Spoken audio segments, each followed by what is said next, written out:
हरियाणा की हर अपडेट के लिए बेल आइकन दबाएं और सब्सक्राइब करें STV हरियाणा न्यूज। नमस्कार, हरियाणा न्यूज देख रहे हैं आप और मैं हूं आपके साथ सोनिया सतानेता। रुक कर लेते हैं फटाफट हरियाणा की ओर, जिसमें हम आपको मुखातिब कराएंगे हरियाणा की फटाफट खबरों से। हरियाणा में कोरोना के मामलों में लगातार बढ़ोतरी हो रही है और एक दिन में 3104 नए केसों की पुष्टि हुई। प्रदेश में कुल मरीजों का आंकड़ा पहुंचा 2,12,000 के पार।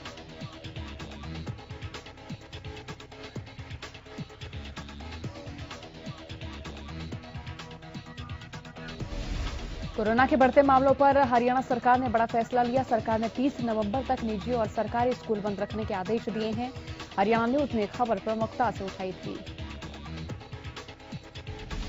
प्रदेश में कोरोना वैक्सीन के तीसरे चरण के ट्रायल की शुरुआत हो चुकी है। स्वास्थ्य मंत्री अनिल विज ने कोरोना वैक्सीन का पहला कोरोना वैक्सीन का ट्रायल लिया। आपको बता दें कि ट्रायल करवाने के बाद अनिल विज विश्व के पहले ऐसे मंत्री बन गए हैं जिन पर कोरोना वैक्सीन का ट्रायल किया गया है। फरीदाबाद दिल्ली बॉर्डर पर तैनात कोविड-19 टेस्टिंग वैन के जरिए फरीदाबाद की ओर जाने वाले वाहन चालकों का रैंडम टेस्ट जिला प्रशासन ने शुरू कर दिया है और इसके तहत किसी भी वाहन को रोककर उसमें सवार यात्रियों का कोविड-19 टेस्ट किया जाएगा। आपको बता दें कि पिछले दिनों त्योहार का सीजन होने के चलते सड़कों पर काफी भीड़ नजर आई, जिससे कोविड के केसों में इजाफा हुआ और इसी वजह से प्रशासन ने हर स्तर पर कोविड को कंट्रोल करने के उपाय भी शुरू किए। कोरोना की बढ़ती रफ्तार को देखते हुए गुरुग्राम प्रशासन ने अपने स्तर पर तैयारियां शुरू कर दी हैं। इसके लिए गुरुग्राम पुलिस की ओर से खिड़की दौला टोल प्लाजा पर भी रैंडम कोरोना टेस्टिंग की जा रही है। खिड़की दौला टोल से गुजरने वाले सभी वाहन चालकों की रैंडम टेस्टिंग की जा रही है। दिल्ली और गुरुग्राम के बीच हजारों की संख्या में हर दिन लोगों का आना जाना होता है और जिस वजह से गुरुग्राम प्रशासन ने एहतियाती कदम उठाने का फैसला लिया है। रेवाड़ी और जींद में स्कूली बच्चों के कोरोना संक्रमित होने के बाद पूरे प्रदेश में स्वास्थ्य विभाग अब अलर्ट हो गया है।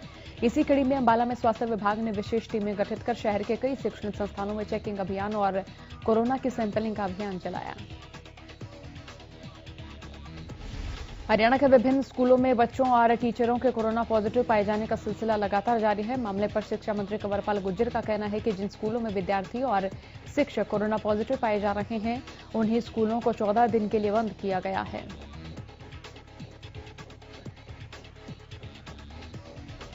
हरियाणा के कई स्कूलों में बच्चों के कोरोना पॉजिटिव मिलने के बाद फतेहाबाद में स्वास्थ्य विभाग सतर्क हो गया।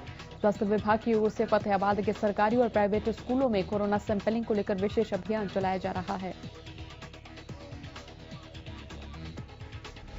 गोहाना के एसडीएम ने हेल्थ विभाग को सभी स्कूलों में जाकर बच्चों में आने वाले बच्चों और स्टाफ का रैंडम टेस्ट करने के आदेश दिए।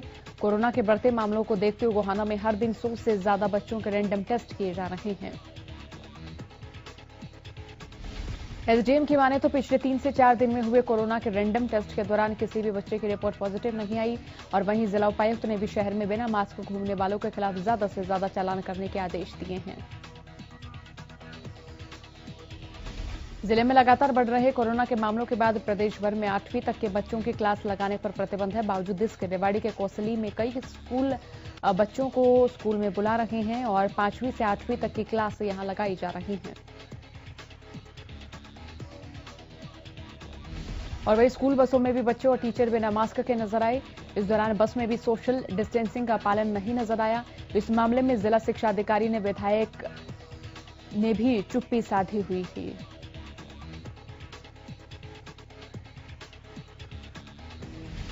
सीएम मनोहर लाल ने सिंगापुर के प्रमुख उद्यमों को राज्य में अपना आधार विकसित करने के लिए सरकार की ओर से हर तरह के सहयोग और समर्थन की पेशकश की है।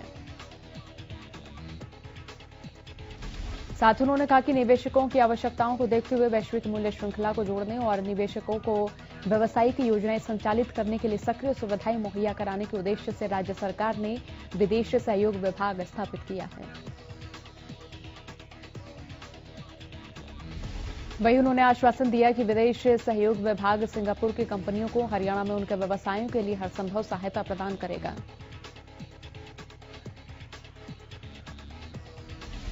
सीएम शुक्रवार को इन्वेस्ट इंडिया और एंटरप्राइज सिंगापुर की ओर से आयोजित Haryana Singapore round table virtual conference में बोल रहे थे। भारत में सिंगापुर के उच्चायुक्त साइमन वोंग भी इस सम्मेलन में उपस्थित रहे। मुख्यमंत्री मनोहर लाल करनाल का दौरा कर रहे थे और सेक्टर 9 में बनने वाले जिला बीजेपी कार्यालय में हवन यज्ञ कर उन्होंने आधारशिला रखी। इसके साथ ही सीएम ने सेक्टर 16 में अंबेडकर भवन का भी उद्घाटन किया। पंजाब चुनाव पर सवाल पूछे जाने पर सीएम ने कहा कि हमारे कार्यकर्ताओं की मांग थी कि ये मांग पूरी होने जा रही है कि मैं पंजाब विधानसभा चुनाव प्रचार के लिए पंजाब जरूर जाऊं। इसके साथ ही उन्होंने कहा कि मैं पहले भी पार्टी के लिए लंबे वक्त तक पंजाब में काम कर चुका हूं।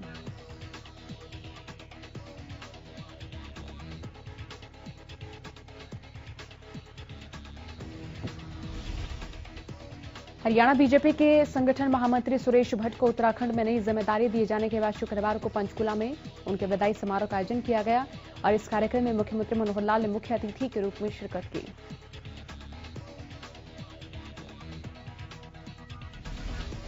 प्रदेश में तमाम स्कूलों को 30 नवंबर तक बंद करने के फैसले पर मुख्यमंत्री मनोहर लाल ने कहा कि बच्चों और टीचर्स में कोरोना वायरस के बढ़ते मामलों को देखते हुए निश्चित वक्त तक स्कूल बंद करने का निर्णय लिया गया है और जब हालात सामान्य होंगे तब दोबारा से स्कूल खोल दिए जाएंगे।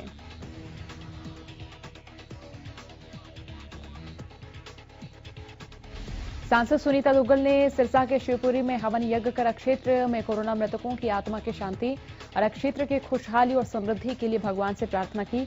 सांसद ने खुद मंत्रों का उच्चारण करते हुए हवन यज्ञ किया।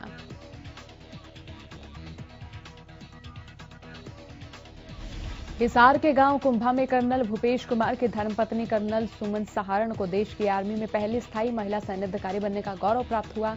उन्होंने अपनी मेहनत और लगन से साबित कर दिया कि जब कोई ठान लेता है तो वो जीत हासिल करके ही रहता है।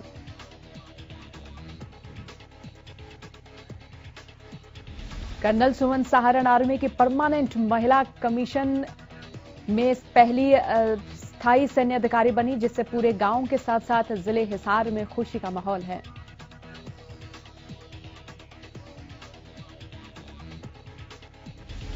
सिरसा में रबी फसलों की बिजाई के लिए कृषि विभाग ने लक्ष्य तय कर दिए हैं और इस सीजन में 2.98 लाख हेक्टेयर भूमि पर गेहूं की बिजाई होगी।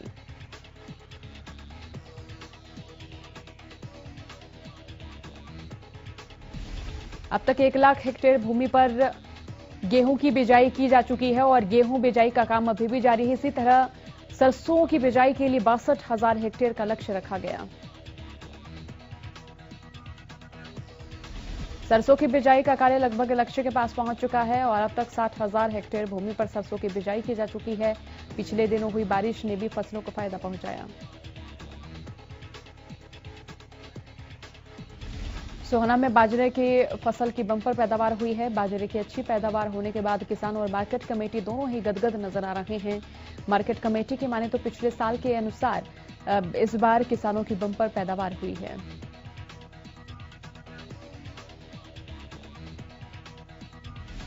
तो वहीं किसानों की ओर से करीब 70,000 क्विंटल बाजरे की फसल सोहना अनाज मंडी में बेची जा चुकी हो। वहीं अब भी कुछ किसान फसल बेचने के लिए बाकी रह गए हैं, जो अपनी फसल को धीरे धीरे अनाज मंडी में बेचने के लिए ला रहे हैं।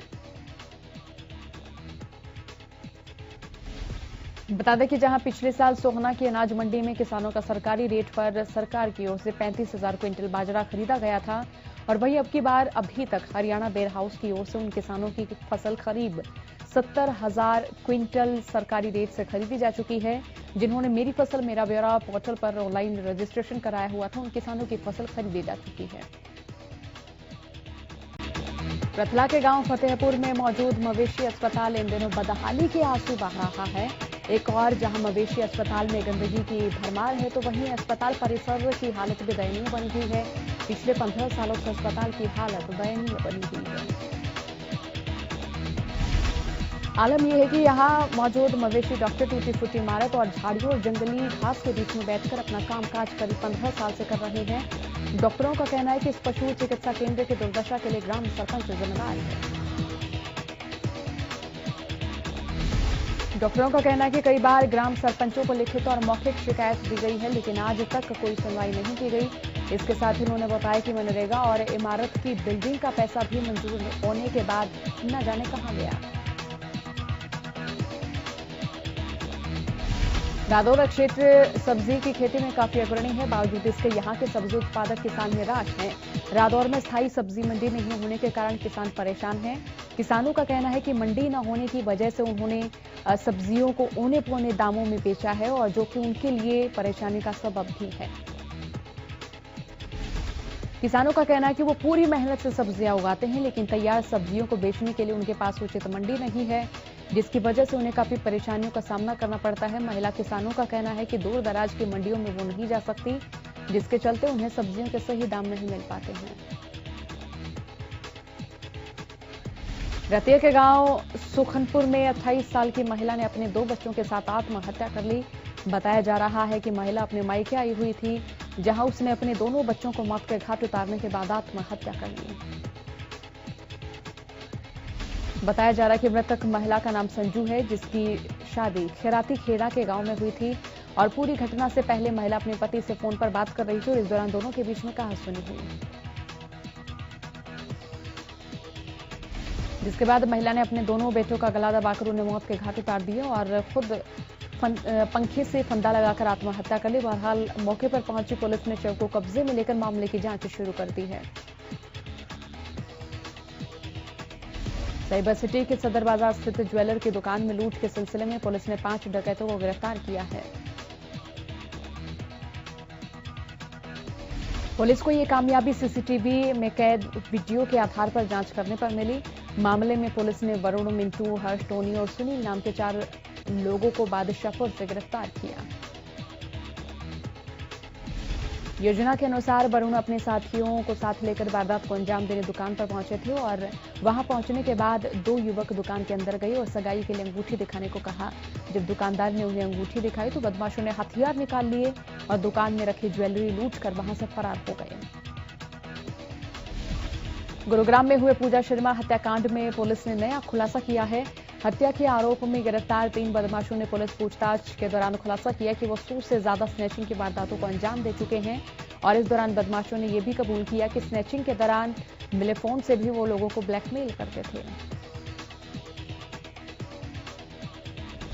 बदमाशों ने बताया कि सेक्टर 57 की रहने वाली युवती के फोन से मिले वीडियो के आधार पर उन्होंने उसे ब्लैकमेल किया था और 10 लाख की रंगदारी की मांग की थी, जिसकी शिकायत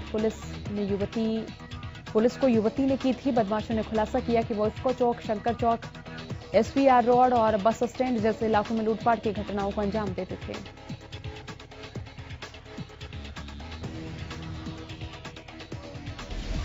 पुलिस ने कुंडली स्थित एक मॉल में छापेमारी की और यहां एक सेंटर से कई युवक और युवतियों को गिरफ्तार किया। यहां टीम ने स्पा सेंटर पर छापेमारी की और कार्रवाई में पुलिस की टीम ने स्पा सेंटर के आड़ में चल रहे देह व्यापार के गोरख धंधे का भंडाफोड़ किया। पुलिस ने कार्रवाई पूर्व मिली सूचना के आधार पर की। अधिकारियों के अनुसार पुलिस टीम गिरफ्तार सभी लोगों से पूछताछ कर रही है। पुलिस का कहना है कि गिरफ्तार ज्यादातर युवतियां दिल्ली की रहने वाली हैं, जबकि युवक उत्तर प्रदेश और सोनीपत के हैं। पानीपत में भी पुलिस ने गुप्त सूचना के आधार पर सेक्स रैकेट का भंडाफोड़ किया है और पुलिस ने एक साइबर कैफे में छापेमारी कर 4 महिला, 2 युवती और 4 युवकों को गिरफ्तार किया।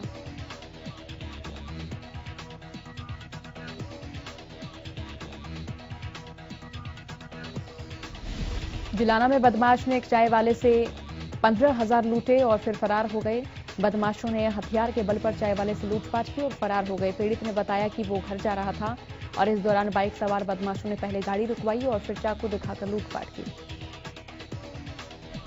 प्रदेश में बेखौफ बदमाशों का कहर बढ़ता जा रहा है। ताजा मामला अंबाला से सामने है, जहां 3 बदमाशों ने वकील के चैम्बर में घुसकर एक वकील पर जानलेवा हमला कर दिया, जिससे वकील गंभीर रूप से घायल हो गया, जिन्हें उपचार के लिए अस्पताल में भर्ती कराया गया है। नानौल के मेन बाजार की 2 दुकानों में आग लग गई। आपको जानकर दे दें कि दुकानों में रखा हुआ सारा सामान जलकर राख हो चुका है।